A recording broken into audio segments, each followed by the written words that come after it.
Queridos, este é o 21º domingo do tempo comum, uma liturgia bastante provocativa para nós, e a frase que perpassa e que se coloca como temática dessa liturgia é essa pergunta que fizeram a Jesus no Evangelho: Senhor, é verdade que são poucos os que se salvam? Para entendermos o porquê uma pessoa fez essa pergunta, é interessante entendermos o contexto histórico, deste relato do Evangelho. No Evangelho de Lucas, depois do capítulo 9, versículo 51, o texto diz que Jesus tomou a firme decisão de seguir o seu caminho e enfrentar a sua missão. Ou seja, Jesus começa, e no Evangelho de Lucas, quase que por inteiro, Jesus está caminhando até chegar no término da sua caminhada, que é Jerusalém, onde ele será assassinado, morto e ressuscitará. Então, enquanto Jesus está caminhando, o texto de hoje começa dizendo isso, ele atravessava as cidades e povoados, e quando assim o fazia, ele ia ensinando o projeto de Deus, ensinando a verdade, pregando o Evangelho, e prosseguia o seu caminho para Jerusalém. Certamente, nesse ensinamento que Jesus fazia, certamente a pregação de Jesus provocava nos corações das pessoas que estavam a seguir, uma grande multidão, muitas inquietações. E a palavra de Deus, ela de fato é dirigida a cada um de nós para nos inquietar, para nos fazer refletir sobre nossa vida diante do projeto de Deus. Às vezes, o barulho do mundo, às vezes, as preocupações da nossa vida, trabalho, família, dinheiro e tantas outras coisas, podem fazer com que nós desviemos o nosso olhar do nosso ponto último, que é o dia do juízo. Onde nós chegaremos? Para onde estamos a caminhar? Quais são as nossas intuições, as nossas expectativas? Será que nós não estamos caminhando sem saber para onde? Sem a consciência de que haverá um fim neste plano terrestre e que haverá um acerto de contas das nossas ações, das nossas decisões? A palavra de hoje nos leva a refletir sobre isso. Confesso a vocês que é uma palavra bastante, que causa uma grande inquietação no coração, porque é forte o texto de hoje, Certamente essa pessoa que perguntou para Jesus: Senhor, são poucos os que se salvam? Ela não tirou essa pergunta do nada. Certamente ela se sentiu inquieta diante daquilo que Jesus pregava. Certamente essa pessoa percebeu que viver o Evangelho, que ser cristão de verdade, não parece ser tão simples quanto se parece, quando se mostra, não parece ser tão simples. Senhor, é verdade que são poucos os que se salvam? Certamente essa pessoa estava preocupada por causa da sua conduta, das suas escolhas, dos seus apegos, dos seus pecados, E é interessante que essa pessoa quer saber se são poucos, quer saber a quantidade de pessoas que serão salvas no dia do juízo. Por quê? Porque certamente ela quer saber se ela está sendo contada entre os salvos. Mas é muito interessante que Jesus não responde se são poucos ou se são muitos. Nós vemos no Apocalipse de São João, no capítulo 7, quando João abre um dos selos e ele tem a revelação, a visão do que acontece, do que será o céu. Lá João enxerga dois grandes grupos de salvos ou de santos. Primeiro ele vê uma grande multidão de 144 mil pessoas que aqui é simbolicamente a representação do antigo povo de Israel, os salvos. E depois João vê uma outra categoria de pessoas e de salvos. Depois o Senhor revela a ele uma grande multidão incontável, de todas as tribos e línguas, raças e nações. Ou seja, a multidão dos santos é gigantesca. Mas ainda fica essa dúvida: e aqueles que não são ou não serão salvos? Que é a grande preocupação dessa pessoa que perguntou. Uma outra coisa curiosa é que o texto, Lucas, ele não coloca quem é essa pessoa. Não coloca. Pode ser alguém da multidão, sabe, as pessoas que entram no trem e vai junto, mas não sabe nem para onde está indo. Pode ser uma pessoa que nem conhece Jesus direito, mas que está seguindo ele. Essa pessoa talvez nem imagina que Jesus está caminhando para enfrentar a cruz. Ela está lá seguindo a multidão. Pode ser que seja alguém do grupo dos 72 discípulos, ou seja, já tem um pouquinho mais de consciência. Pode ser que seja um dos 12 apóstolos, os amigos de Jesus, que ouvem mais do que ninguém o que é o ideal da vida e percebem-se também meio que displicentes. Ora, pode ser que seja um dos 3 apóstolos mais íntimos de Jesus, Pedro, Tiago e João. E mais ainda, este alguém que pergunta a Jesus: sou eu e é você? E Jesus não responde. E sabe por que Jesus não responde, se são poucos ou se são muitos os que se salvam? Porque isso não interessa para ninguém. O que me interessa? Se eu estou no caminho certo, a minha vida, a minha conduta, o que eu estou fazendo da minha história, isso que deve me interessar. Se tem mais uma multidão de gente no céu, ou se tem uma multidão de gente no inferno, isso não vai fazer diferença na minha vida, porque quando eu quero prestar atenção no que está ao meu redor e na vida dos outros, eu me despercebo, eu desvio o meu olhar do que eu faço. É muito fácil achar a condenação e a salvação nas atitudes dos outros, mas agora nas minhas é um pouco mais desafiador. É verdade que são poucos que se salvam, e Jesus se volta para essa pessoa e não responde a quantidade, mas ele responde: fazei todo esforço possível para entrar pela porta estreita, porque eu vos digo que muitos tentarão entrar e não conseguirão. Essa palavra é muito assustadora, vinda de Jesus. O que é tentar e não conseguir passar pela porta que dá acesso à salvação? O que significa isso? Não entrar na porta do céu. E só existem 2 portas para a eternidade: a da salvação e a da condenação. Hoje, se o Senhor vier nos chamar, cada um de nós, e cair sobre nós o juízo particular que vai acometer todo ser humano, hoje, por qual porta nós estamos a passar? E no céu, a entrada do céu é a porta estreita. O texto sinótico a esse vai dizer assim: porque larga é a porta que leva à condenação. Então, minha gente, a gente vai percebendo que essas palavras saindo dos lábios de Jesus Cristo, que é Deus, vem nos mostrar aquilo que a doutrina da igreja nos mostra e que o mundo quer desmistificar. Qual que é a visão do mundo hoje sobre o céu, sobre Deus, sobre o que vem depois da morte?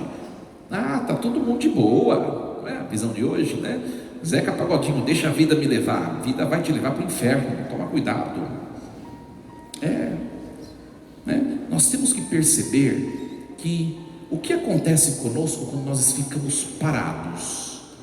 Nós temos dentro da nossa alma uma tendência ao mal que foi incutida pelo pecado original. Isso se chama concupiscência. né? Se você ficar parado, você será arrastado na sua naturalidade para o mal, né? E tem gente que pensa o seguinte: é só eu ficar na minha vida tranquilo, na minha rotina, tudo bem. Se você não buscar a Deus, o seu estado de natureza é infernal. Pelo pecado original isso foi provocado. Então o céu exige o que Jesus falou hoje para esse homem ou para essa mulher, não sabemos, né? Um certo esforço. Fazei todo esforço possível para entrar na porta estreita. Então Jesus vem falar o contrário do que o mundo prega, né? Hoje parece que para ir para o inferno precisa fazer esforço, e Jesus está dizendo é o contrário. É bem verdade, né, gente? Quem leva uma vida espiritual, uma vida eclesial séria e recebe os sacramentos de maneira assídua, por exemplo, você vai se confessar. Às vezes está na porta da igreja, você já comete pecado grave de novo, falando mal do padre, dos amigos, não é? A nossa naturalidade é concupiscente e não é redentora. A redenção exige um esforço. Essa palavra esforço, traduzida do lecionário no português, não é muito adequada, né? O texto grego original é a palavra agonizeste, ou seja, no grego significa lutai com o seu âmago, batalhai, um simples esforço, né? É como se a gente fosse na academia, né? Você vai treinar na academia lá, e às vezes o professor passa um treino até a exaustão, né? Sabe o que eu estou falando? Você vai até o seu último, né? Aí quantas séries de quantas repetições eu devo fazer? Você vai fazer até a exaustão, até o seu último, e você vai se esforçando até que você perca a sua última energia, aí você para o exercício. É esse o significado da palavra original do grego, né? Agonizeste, esforçai-vos com toda a sua força para poder entrar pela porta estreita, né? A gente olha a gente mesmo nas gordurinhas aqui e ali, né? E não é essa porta material. Se fosse, o padre estava perdido, né? Mas esse invólucro que às vezes nos impede de entrar na porta estreita, né? É a soberba, são os nossos pecados, a nossa assídia, mornidão espiritual e religiosa, né? Os nossos olhares, a nossa malícia, o nosso celular que vai organizando o pecado, vai esquematizando um jeito de dar um jeito de fazer aquilo que é desordem. Ora, fazer esforço para entrar pela porta estreita. Muitos vão tentar entrar e vão ficar entalados de tanta coisa que estará em volta, né? Então essa vida, por que Jesus está falando isso enquanto está caminhando? Porque a nossa caminhada deve ser uma caminhada de amadurecimento, né? A gente toma algumas decisões, por exemplo, que a gente precisa ir amadurecendo. Jesus está caminhando, Ele está falando e está caminhando para dizer para essas pessoas: vocês precisam deixar coisas que não mais convêm a vocês, né? Por exemplo, eu sou padre, tenho um seminarista, não dá mais para viver como se não o fosse. Quem é casado, muita gente casada que quer viver como solteiro, né? Quem é de igreja e quer viver como se fosse pagão. Então Jesus está mostrando a proposta cristã em cada estado de vida é exigente. Dê o seu melhor, e nós temos dado o nosso melhor, né? E aí nessa caminhada rumo ao céu, que demora um pouco, existem as vicissitudes, as intempéries da vida, que são os sofrimentos. Hoje nós ouvimos a carta aos Hebreus, né? E o autor da carta aos Hebreus está dizendo o seguinte, de maneira bem resumida: olha, qual é a única vontade e o que Deus está preocupado por nós? Qual é a única vontade de Deus para nós? O dinheiro, o prazer, né? Uma vida promissora? Deus não está nem aí com isso. Isso é um acréscimo, isso vem por depois, né? Segundo plano, a principal coisa pela qual Deus está preocupado conosco é a salvação. É a salvação. E o autor da carta aos Hebreus está dizendo o seguinte: se for necessário, ou quando for necessário, Deus vai permitir pela providência o sofrimento diante de nós, na nossa vida, na nossa família. Se for necessário isso para que nós voltemos para o caminho de retidão, Ele o fará. É isso que o autor da carta aos Hebreus está dizendo. Olha só: meu filho, não desprezes a educação do Senhor. Essa palavra educação, do grego paideia, né, significa pedagogia. Não desprezes a pedagogia de Deus. Não desanimes quando Ele te repreende, pois o Senhor corrige somente a quem Ele ama, e Ele castiga quem aceita como filho, né? É só quem é pai e é mãe pode entender muito bem essa palavra de hoje. Quantas vezes você já não repreendeu seu filho? E se necessário, às vezes aplicou até uma punição pedagógica. Por que você fez isso? Você provocou um mal aparente para ele, porque aquele mal visou um bem maior. E você, no discernimento de pai e de mãe, entende muito bem isso. E Deus age, Ele que conhece todas as coisas, Ele age dessa maneira também. Então, nessa caminhada, às vezes nós entrando por porta estreita, às vezes porta larga, Deus, Ele vai tentando nos reorientar.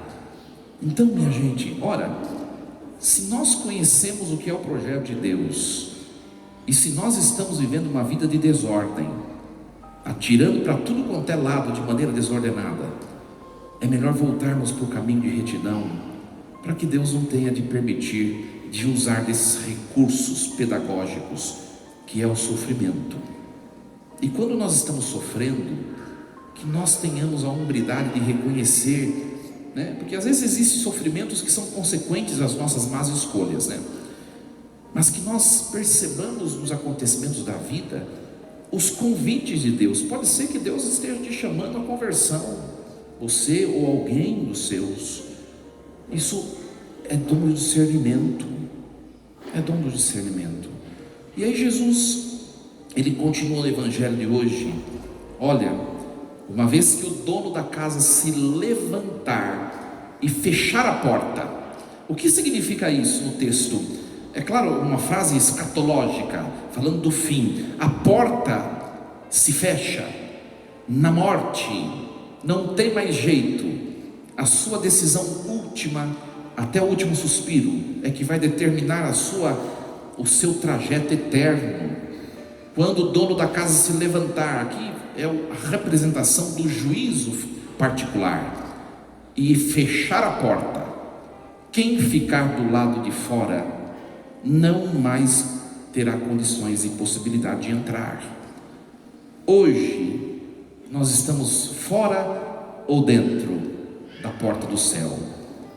Porque pode ser que o nosso dia da porta se fechar seja hoje. Quem é que sabe se vai morrer hoje? Tomara que não, né? Tem mais uma missa à noite, né? Mas nós não sabemos. A palavra de Deus hoje é bem provocativa para todos nós, né? Então revisemos como está nosso coração, a nossa conduta, a dimensão humana, afetiva, sexual, a nossa dimensão no relacionamento com os bens, com o dinheiro, né? Revisemos como estão os nossos relacionamentos, né? O perdão, o amor ao próximo. E aí Jesus diz: vocês vão começar a bater, né? Abre-nos a porta. E o dono responderá: não sei de onde sois. Vocês dirão: nós comemos e bebemos juntos, né? O Senhor ensinou nas praças, né? Hoje Jesus diria: nós íamos lá na Bom Pastor, depois da missa tomamos um vinho, lembra?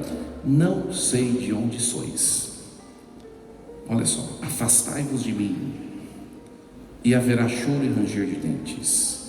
quando virdes Abraão, Isaque, Jacó entrando no reino dos céus, vós porém sendo lançados fora. Claro que esse evangelho é um cumprimento da leitura que nós ouvimos, a primeira leitura de hoje, Isaías, porque o povo escolhido por Deus, o povo de Israel, o povo de Judá, se achavam a bolacha traquinas, a última do pacote. Ser membro do povo já é a garantia da eternidade feliz com Deus. E olha só, Deus se volta para o povo. Agora o texto de Isaías, 6 séculos antes de Cristo, é o retorno, é o trito Isaías, o terceiro Isaías, capítulo 66. O povo está retornando do exílio. Primeiro que o povo foi levado para o exílio, Deus permitiu, porque o povo foi infiel a Deus. Agora Deus libertou o povo do exílio, voltaram tudo santinho, tudo bonitinho. É só chegar de novo na terra, em Jerusalém, que começam de novo a infidelidade com Deus, traindo-o com deuses pagãos, o dinheiro, o comércio. E Deus diz assim: eu conheço suas obras e seus pensamentos. Virei para reunir todos os povos e línguas, e eles verão a minha glória. Deus está dizendo: se vocês não quiserem entrar, eu vou chamar povos pagãos para que entrem, já que vocês escolhidos não quiseram. E é para nós essa palavra de hoje. Nós não somos judeus, mas Deus nos chamou também a compor essa grande cidade, não mais a Jerusalém terrestre, mas a Jerusalém celeste, a Jerusalém do alto, que é o céu. Que essa palavra nos ajude a percebermos que dá para dar uma melhoradinha na coisa aí, né? Na nossa missão, a levar uma vida um pouco, né, com mais sobriedade, com mais cautela, e percebendo se nós estamos fazendo tudo o que nós devemos em todas as dimensões. Qual que é o nosso problema? Você se dedica aos filhos, aí você esquece do seu casamento. Você se dedica ao trabalho, ao dinheiro, aos seus objetivos, você se esquece da igreja. Você se dedica a uma coisa, cobre um santo, descobre outro. Não, vamos tentar viver no equilíbrio humano, para que nós mereçamos herdar o reino dos céus, como o Senhor assim nos promete. Força e coragem, assim seja. Amém.